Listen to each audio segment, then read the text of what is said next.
আমাদের বিয়ের বয়স 5 বছর, আমাদের 2 বছরের একটি সন্তান আছে, কিন্তু আমার স্ত্রীর প্রতি আমার কোনো আকর্ষণ বোধ হয় না।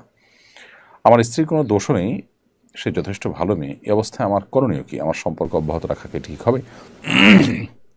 দেখুন, এই ইস্যুতে আপনাকে সিদ্ধান্ত নেওয়ার আগে একটা দীর্ঘ সেশন নেওয়া উচিত, বা একাধিক দীর্ঘ সেশন নেওয়া উচিত ভালো প্রাজ্ঞ কোনো আলিমের কাছে, যেখানে আপনারা উভয়ে থাকবেন এবং আপনাদের উভয়ের সুবিধা অসুবিধাগুলো সব আলাপ আলোচনা করবেন।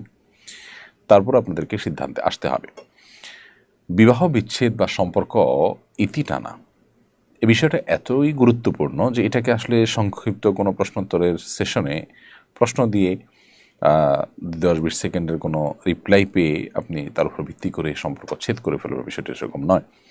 আপনার পারিপার্শ্বিক অবস্থা কী, আপনি একজ্যাক্ট কোন জায়গায় আছেন, সমস্যার জায়গাগুলো কী, সম্ভাবনার জায়গাগুলো কী, সেগুলো আপনাকে আলোচনা পর্যালোচনা করতে হবে, দেন আপনাকে ডিসিশনে আসতে হবে।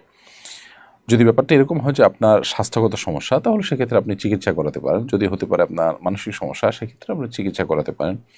ট্রিটমেন্ট অ্যাবল যদি না হয়, এদিকে আপনার স্ত্রী এভাবে চলতে থাকলে তার চরিত্র নষ্ট হওয়ার উপক্রম হয়, তাহলে সেক্ষেত্রে আপনাকে বিবাহ বিচ্ছেদের দিকে যেতে হতে পারে, তার চরিত্রকে হেফাজত করবার প্রয়োজনে। এজন্য পরিস্থিতি কি আছে না আছে সেটি আলাপ আলোচনা করে তারপর আপনাকে সিদ্ধান্তে আসতে হবে।